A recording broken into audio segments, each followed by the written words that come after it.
প্রিয় সপ্তম শ্রেণীর শিক্ষার্থীরা, শুভেচ্ছা নিও। আজকে আমি তোমাদের গণিত বিষয়ের নতুন বই থেকে প্রথম অধ্যায় এর অনুশীলনী 1.1 3 থেকে অঙ্ক করব। প্রথমে তোমাদের বলবো, যারা আমার চ্যানেলটি সাবস্ক্রাইব করো নাই তারা আমার চ্যানেলটি সাবস্ক্রাইব করবে এবং আমার সাথে থাকবে। তাহলে চলো আমরা ক্লাস শুরু করি। গণিত প্রথম অধ্যায় অনুশীলনী 1.1। গত ভিডিওতে আমি 2 নাম্বার পর্যন্ত অঙ্ক করেছিলাম। আজকে 3 নাম্বার থেকে অঙ্ক করব। লক্ষ্য করো, 3 নাম্বার আছে, নিচের সংখ্যাগুলোকে কোন ক্ষুদ্রতম সংখ্যা দ্বারা গুণ করলে গুণফল পূর্ণ বর্গ সংখ্যা হবে। এখানে 4টি অঙ্ক দেওয়া আছে। ক 147, খ 384, গ 1470 এবং ঘ 23805। তো চলো এখন এই 4টি অঙ্কের সমাধান দেখে নিই।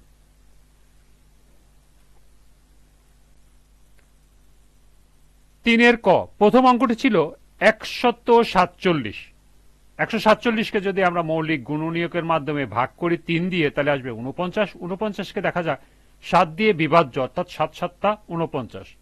তাহলে 147কে যদি আমরা মৌলিক গুণনীয়কে বিশ্লেষণ করে পাই, তাহলে দেখা যাবে 3 × 7 × 7, অর্থাৎ এখানে 7 × 7 এটি হলো জোড়া সংখ্যা। অর্থাৎ এটা যদি আমরা ব্র্যাকেটে দিই, আমরা জোড়া বিহীন থাকতেছে শুধু 3।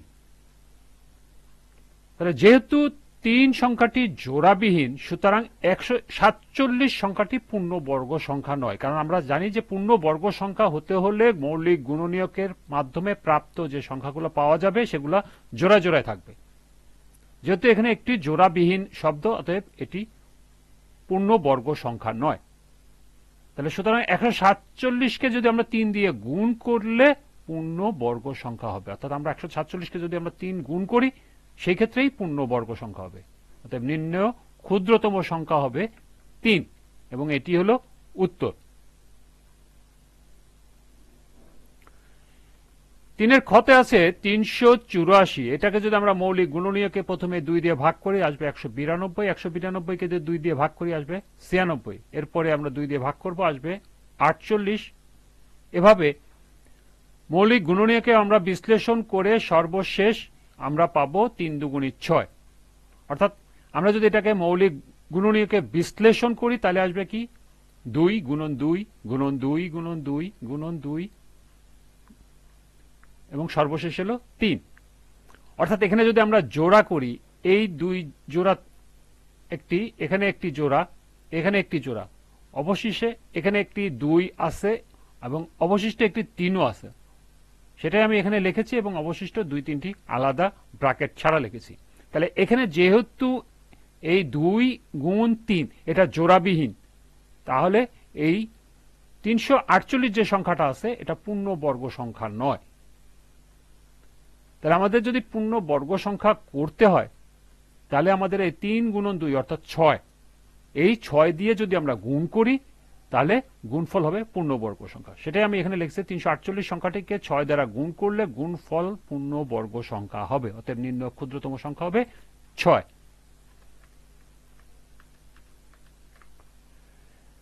গ নম্বর অঙ্কটি দেখো, 1470। এটাকে যদি আমরা মৌলিক গুণনীয়কে বিশ্লেষণ করে পাই, তাহলে আসবে 2 × 3 × 5 × 7 × 7। এখানে শুধুমাত্র একটি আছে জোড়া সংখ্যা গুণফল, সেটা হলো 7 × 7। অবশিষ্ট 2 × 3 × 5 জোড়াবিহীন, অর্থাৎ এই 3টাকে যদি আমরা গুণ করি, 30টা হলো, 30 সংখ্যাটি হলো জোড়াবিহীন। সুতরাং 1470 সংখ্যাটি পূর্ণবর্গ সংখ্যা নয়। এই 1000 সংখ্যাটিকে যদি আমরা 30 দ্বারা গুণ করি, তাহলে গুণফলটা হবে পূর্ণবর্গ সংখ্যা। অতএব এই 30ই হবে আমাদের উত্তর। সুতরাং নির্ণয় ক্ষুদ্রতম সংখ্যা হবে 30।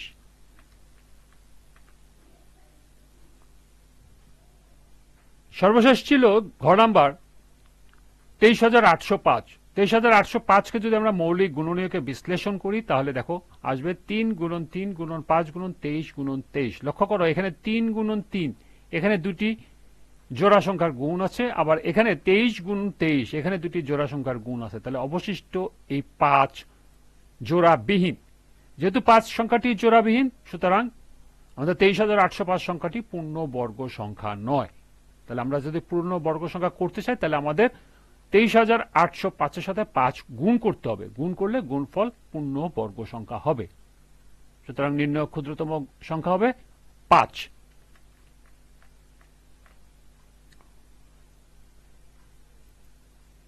এরপরে লক্ষ্য করো 4 নাম্বার,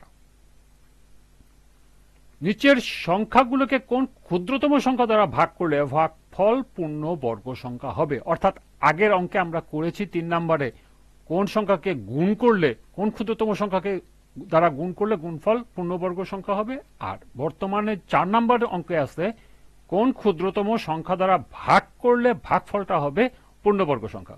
এখানে দেখো 3টি অঙ্ক আছে, কতে আছে 972, খতে আছে 4056 এবং গতে আছে 21,952। তো চলো এখন আমরা এই 3টি অঙ্কের সমাধান দেখে নিই। প্রথম অঙ্কটি আছে 972। 972কে যদি আমরা মৌলিক গুণনীয়ক করি তাহলে এরকম একটি ফরমেশন আসবে।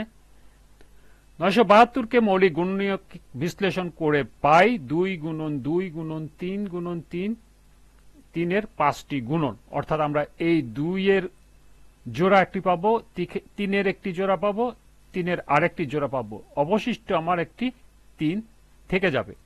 যেহেতু 3 সংখ্যাটা জোড়াবিহীন তাহলে সুতরাং আমাদের 972 সংখ্যাটি পূর্ণবর্গ সংখ্যা নয়। তাহলে 972কে যদি পূর্ণবর্গ সংখ্যা কি করব, আমাদের 3 দিয়ে গুণ করতে হবে। সুতরাং 972 সংখ্যাটিকে 3 দ্বারা ভাগ করতে হবে। আমাদের এখানে ভাগ করতে বসে 3 দ্বারা ভাগ করলে আমরা যখন 972কে 3 দ্বারা ভাগ করব তখন আমার এটা বাদ পড়ে যাবে, অর্থাৎ বাকি সবগুলো আমার জোড় সংখ্যা হয়ে যাবে, সবগুলো কোনোটা জোড়াবিহীন থাকবে না। তাহলে আমরা তখন 972কে আমরা যখন 3 দ্বারা ভাগ করব, ভাগ করার পর যে ভাগফল থাকবে সেই ভাগফলটি হবে পূর্ণবর্গ সংখ্যা। অর্থাৎ নির্ণয় ক্ষুদ্রতম সংখ্যা হবে 3।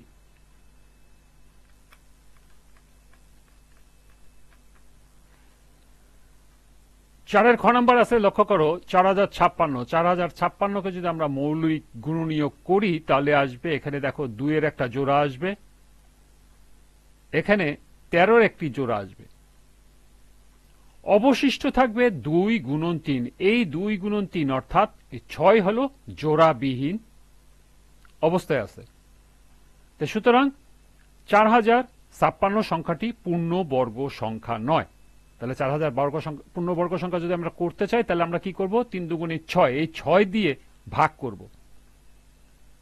এটা আমি এখানে লিখেছি 4056কে 6 দ্বারা ভাগ করলে ভাগফল পূর্ণবর্গ সংখ্যা হবে। অতএব নির্ণয় ক্ষুদ্রতম সংখ্যা হলো 6। এবং সর্বশেষ দেখো গ নাম্বার 21,952। 21,952কে যদি আমরা গুণনীয়ক করি, মৌলিক গুণনীয়ক করে পাই আমরা কি, দেখো এখানে 2-এর একটা জোড়া পাচ্ছি, এখানে 2-এর আরেকটি জোড়া আছে, এখানে 2-এর একটি জোড়া আছে, অর্থাৎ 2-এর 3টি জোড়া আছে, আর 7-এর একটি জোড়া পাচ্ছি, অবশিষ্ট একটা 7 থেকে যাচ্ছে। যেহেতু একটি 7 জোড়াবিহীন, অতএব 21,952 সংখ্যাটি পূর্ণবর্গ সংখ্যা নয়।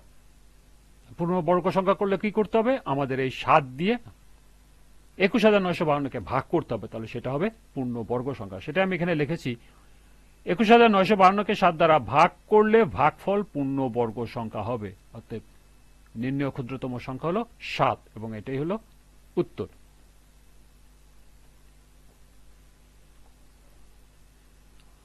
আজকের ক্লাসটি এ পর্যন্তই। আগামী ক্লাসে 5 এবং 6 নম্বরের সমাধান করে দেব। সবাইকে আবারও বলছি, যারা আমার চ্যানেলটি সাবস্ক্রাইব করো নাই তারা আমার চ্যানেলটি সাবস্ক্রাইব করবে এবং আমার সাথে থাকবে। সবাইকে পরবর্তী ক্লাস দেখার আমন্ত্রণ জানিয়ে আজকের মতো আমি এখানেই বিদায় নিচ্ছি। আল্লাহ হাফেজ।